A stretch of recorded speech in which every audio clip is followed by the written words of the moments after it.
Meet the world's largest submarine ever built. How big is the submarine? Russia built the biggest submarine ever to kill billions. This Russian sub is so big it was originally designed to have a swimming pool and a sauna. That's right, I'm talking about the gargantuan Typhoon Class, the largest submarine ever made. There is only one of these boats left, and it is mainly now just a test platform for new missiles. The Typhoon subs were developed during the Cold War to run silent and deep under thick ice in the Arctic and carry a full load of conventional ballistic and nuclear missiles. Just how big are we talking? When underwater, the Typhoon class displaces 48,000 tons. By comparison, the U.S. Ohio-class submarines only displace about 19,000 tons. The Typhoon class is 566 feet long, 76 feet wide, and nearly 38 feet tall. It's almost twice as wide as the Ohio class. The Typhoon class has 19 different compartments to house 160 sailors. Power and armaments are impressive. It's powered by 2 nuclear reactors and 2 50,000 horsepower steam turbines with a speed of 27 knots underwater and 22 knots on the surface.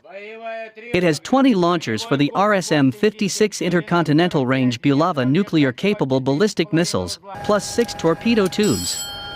The Typhoon class is dwindling in numbers. The Typhoon class has been around for decades. The first of the class, Dmitry Donskoy, entered the fleet in 1981. There were 5 of the Typhoon class built, but only Dmitry Donskoy is still operating. The others were retired because of arms reduction treaties. Watch out for the new Boryai class. Now the Russians are entering the Boryai class to replace the Dmitry Donskoy, and the Typhoon class will ultimately be retired. Some reports have the Donskoy joining the Boryai class after a substantial refit and living to fight another day. There was also some chatter in the Russian military propaganda organs in 2019 that 2 other Typhoon-class subs would get a new lease on life as carriers of 200-caliber cruise missiles. The idea was to keep up with American Ohio-class submarines that can carry 154 Tomahawk cruise missiles. This proved optimistic because of cost concerns and technical challenges of the refit. It's a matter of economics.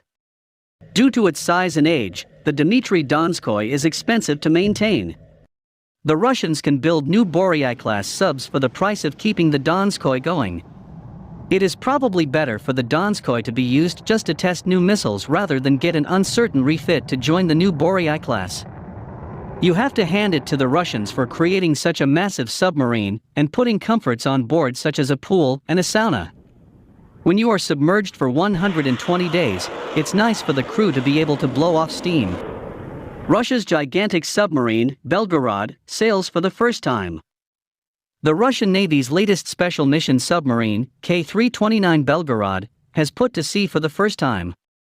Open-source intelligence seen by Naval News indicates that the submarine left Severodvinsk on June 25, 2021. This represents the start of sea trials which are critical to the delivery of the new boat to the Russian Navy. Although detailed specifications have not been revealed, it is clear that Belgorod is the largest submarine to be built for 30 years. In fact, the only submarine type which is larger is the Typhoon class. Her enlarged Oscar II class submarine hull is estimated to be 178 meters, 584 feet, long and about 15 meters, 49 feet, across. Her displacement will likely be significantly more than the 19,000 tons of the Oscar II class on which she is based. This is bigger in every respect than the largest Western submarine, the U.S. Navy's Ohio class. The submarine was launched in April 23, 2019 in Severodvinsk. Since then it has been moored to the quay there being fitted out and system tested. Russian media has reported tests of the new weapon system and also of the reactors. She had been expected to start trials in April, after the Arctic ice had receded, but instead was taken back into the sheds. She remerged at the end of May, and was identified undergoing degaussing on June 5 to 6. She has now finally sailed. The ship left its berth for the first time on April 25. But instead of heading directly out to sea, she was loaded into the floating dock and transferred back to the construction hall where she was built. By May 7, when another new submarine, Kazan, was being commissioned, preparations to bring her back out were visible. 2 roles in one submarine. Belgorod. Its intended purpose presents Western analysts with an enigma. She will combine 2 seemingly contradictory roles. The first is as a host submarine, Red Mothership, for deep-diving nuclear-powered midget submarines. These are capable of working on cables and other objects on the sea floor. The concern in NATO is that these could include the undersea internet cables connecting Western countries. This is termed a special mission in Navy parlance, which is full of euphemisms for covert activities. The second role is one of nuclear strike and deterrence.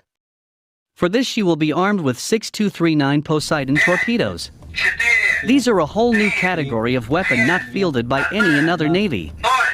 They have been described as intercontinental nuclear-powered nuclear-armed autonomous torpedoes. At over 20 meters, 65 feet, long they are giant underwater drones with practically unlimited range and a nuclear warhead. And their expected performance, around 70 knots and 1,000 meters depth, mean that they cannot be countered with existing weapons. These 2 roles are seen as contradictory, because performing one may compromise the other. The nuclear deterrence role requires remaining hidden and out of harm's way, while the special mission may take her into potential harm's way. And which role will be the primary one is also unclear.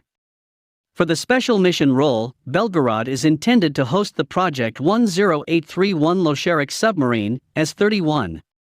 This suffered a serious accident on July 1, 2019 however, just 2 months after Belgorod's launch. A fire in the battery compartment killed 14 hydronauts, the Russian term for the elite submarine crews who drive these deep-diving subs. Losherik is still undergoing repairs which may still take years to complete.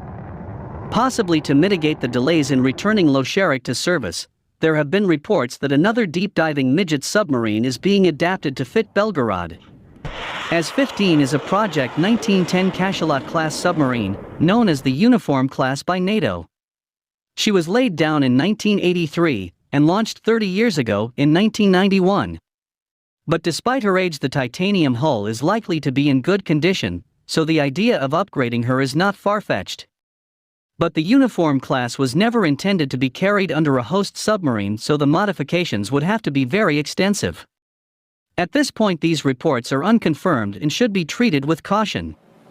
The Poseidon weapon will also take a few years to be deployed, so it may take Belgorod several more years before she is truly operational.